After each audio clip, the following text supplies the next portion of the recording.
Hello, welcome to KV globe. Myself Kavya Singh. आज की class में हम 25 नवंबर 2022 का करंट अफेयर डिस्कस करेंगे और आज की क्लास का जो इनसाइट टॉपिक है वो है आत्महत्या रोकथाम नीति, प्रतिष्ठित डॉक्टर कलाम सेवा पुरस्कार, एयर फेस्ट 2022 का आयोजन, साहित्य का जेसीबी पुरस्कार 2022, दुनिया की सबसे लंबी गैस आपूर्ति डील, सारंग भारतीय फिल्म महोत्सव का आयोजन, ई गवर्नेंस पर 25वें राष्ट्रीय सम्मेलन का विषय, सरस आजीविका मेला 2022 का उद्घाटन, UNEP champions of the earth पुरस्कार, इंडो पैसिफिक रीजनल डायलॉग का चौथा संस्करण।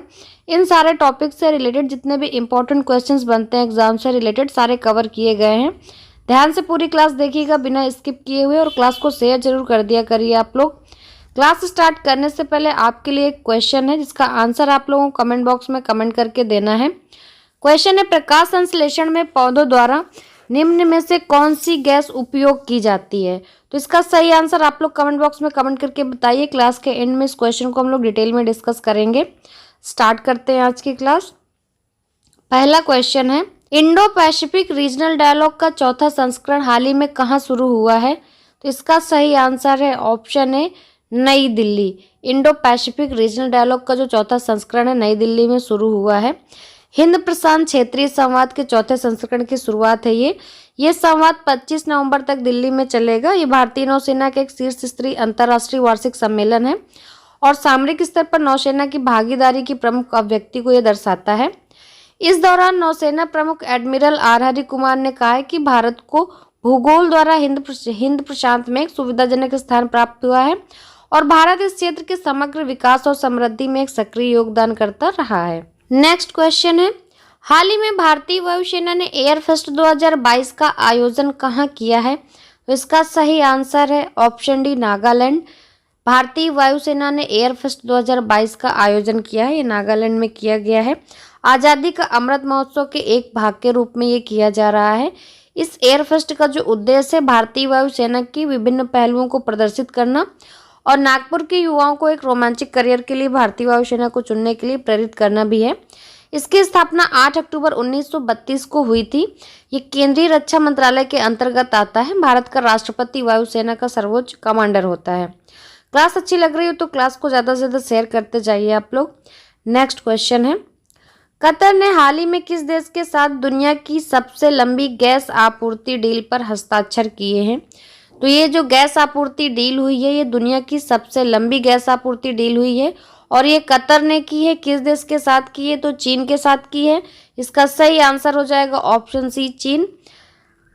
कतर की राज्य ऊर्जा कंपनी ने चीन की सिनोपेक के साथ 27 साल के लिक्विफाइड नेचुरल गैस सप्लाई समझौते की घोषणा की है। इस ऐलान के साथ ही कंपनी की ओर से यह भी कहा गया है कि यह उद्योग में अब तक का सबसे लंबा समझौता है। नेक्स्ट क्वेश्चन है, हाल ही में सरस आजीविका मेला 2022 का उद्घाटन कहाँ किया गया है?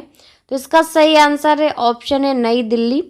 केंद्रीय ग्रामीण विकास और पंचायती राज मंत्री श्री गिरिराज इन्होंने नई दिल्ली में प्रगति मैदान में सरस आजीविका मेला 2022 का उद्घाटन किया। इन्होंने बताया कि ग्रामीण विकास मंत्रालय को विशिष्ट उत्पादों और शिल्प क्षेत्रों में स्टार्टअप उपक्रमों के लिए 3 राज्यों से 60,000 से अधिक आवेदन प्राप्त हुए हैं। नेक्स्ट, साहित्य के जेसीबी पुरस्कार 2022 से किसे सम्मानित किया गया है? सही आंसर है ऑप्शन सी, खालिद जावेद। लेखक हैं ये खालिद जावेद। इनकी द पैराडाइज ऑफ फूड ने साहित्य के लिए 5वां जेसीबी पुरस्कार जीता है। इस किताब का उर्दू से इंग्लिश में अनुवाद बरन फारूकी ने किया है। द पैराडाइज ऑफ फूड 50 वर्षों की अवधि में एक मध्यवर्गीय संयुक्त मुस्लिम परिवार की कहानी है जहां कथावाचक अपने घर और बाहर की दुनिया में अपने लिए एक जगह खोजने के लिए संघर्ष करता है। नेक्स्ट क्वेश्चन है, किस भारतीय को 2022 में UNEP champions of the earth पुरस्कार से सम्मानित किया गया है? तो इसका सही आंसर है ऑप्शन ए, पूर्णिमा देवी बर्मन। असम की प्रमुख संरक्षणवादी कार्यकर्ता हैं पूर्णिमा देवी बर्मन। इनको 2022 के लिए संयुक्त राष्ट्र के सर्वोच्च पर्यावरण सम्मान चैंपियंस ऑफ द अर्थ से सम्मानित किया गया है। पूर्णिमा देवी बर्मन ने लगभग 2 दशकों तक एक सर्व महिला ग्रुप बनाकर ग्रेटेस्ट एजुटेंट स्टॉक के अस्तित्व को सुनिश्चित करने का जो है प्रयास किया है। हरगिला ये पक्षी के लिए असमिया नाम है, हरगिला सेना की मदद से इन पक्षी को विलुप्त होने से बचाने का भी काम किया जा रहा है। नेक्स्ट क्वेश्चन है, किस एशियाई देश ने हाल ही में आत्महत्या रोकथाम नीति जारी की है? तो इसका सही आंसर है ऑप्शन बी, भारत। ये भारत द्वारा आत्महत्या रोकथाम नीति जारी की गई है। भारत के केंद्रीय स्वास्थ्य और परिवार कल्याण मंत्रालय ने राष्ट्रीय आत्महत्या रोकथाम रणनीति की घोषणा की है। इस नीति में 2030 तक आत्महत्या मृत्यु दर में 10% की कमी लाने के लिए समयबद्ध कार्य योजना और बहुक्षेत्रीय सहयोग है। नेक्स्ट क्वेश्चन है, प्रतिष्ठित डॉक्टर कलाम सेवा पुरस्कार से किसे सम्मानित किया गया है? तो इसका सही आंसर है option D, Ravi Kumar Sagar. Ravi Kumar Sagar INNO समूह के सबसे कम उम्र के संस्थापक और CEO हैं। इनमें से रवि कुमार सागर को प्रतिष्ठित डॉक्टर अब्दुल कलाम सेवा पुरस्कार से सम्मानित किया गया है।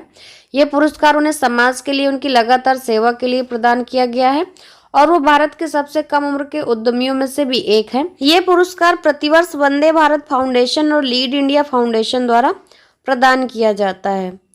नेक्स्ट क्वेश्चन है, सारंग भारतीय फिल्म महोत्सव का आयोजन किस देश में भारतीय दूतावास द्वारा किया गया था? तो इसका सही आंसर है ऑप्शन बी, दक्षिण कोरिया। जो सारंग भारतीय फिल्म महोत्सव था, इसका आयोजन दक्षिण कोरिया में भारतीय दूतावास द्वारा किया गया था। बुसान, दक्षिण कोरिया में बुसान 10वां भारतीय फिल्म महोत्सव 18 से 20 नवंबर 2022 तक आयोजित किया गया था। इस समारोह में पुरस्कार विजेता समीक्षकों द्वारा प्रशंसित हिंदी और लोकप्रिय क्षेत्रीय फिल्मों को बुसान सिनेमा सेंटर में कोरियाई सबटाइटल के साथ प्रदर्शित किया गया। यह महोत्सव 18 नवंबर 2022 को उद्घाटन समारोह के साथ शुरू हुआ और प्रदर्शित होने वाली पहली हिंदी फिल्म पद्मावत थी इसमें। नेक्स्ट क्वेश्चन है, ई गवर्नेंस पर 25वें राष्ट्रीय सम्मेलन का विषय क्या है? तो इसका सही आंसर है ऑप्शन ए, नागरिकों, उद्योग और सरकार को करीब लाना।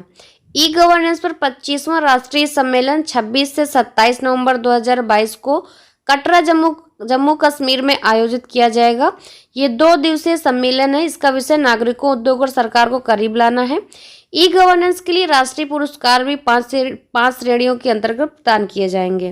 क्लास के स्टार्टिंग में आपसे क्वेश्चन पूछा था, प्रकाश संश्लेषण में पौधों द्वारा निम्न में से कौन सी गैस उपयोग की जाती है? तो इसका सही आंसर है ऑप्शन बी, कार्बन डाइऑक्साइड। प्रकाश संश्लेषण सिर्फ हरे पौधों एवं कुछ जीवाणुओं में घटित होने वाली क्रिया है, जिसमें पौधों के हरे भाग और ऊर्जा को ग्रहण कर वायुमंडल से ली गई कार्बन डाइऑक्साइड तथा भूमि से अवशोषित जल के द्वारा कार्बोहाइड्रेट का निर्माण करते हैं तथा ऑक्सीजन गैस बाहर निकालते हैं। कल की क्लास में आपसे क्वेश्चन पूछा था कि हाल ही में विश्व टेलीविजन दिवस कब मनाया गया है? तो इसका सही आंसर है ऑप्शन सी, 21 नवंबर। हर साल 21 नवंबर को विश्व टेलीविजन दिवस मनाया जाता है। और इस क्वेश्चन का जिन लोगों ने एकदम सही आंसर दिया उनके नाम हैं Indu Tyagi, Bittu Kumar, Prabha Kumari, Mohit Kumar, Shivpal Saini, Mona Yadav, Aryan gaming, Preeti Diwakar, Vikas Sharma, Divya Jagat, Avantika, knowledge word by Moni, Indu Kumari.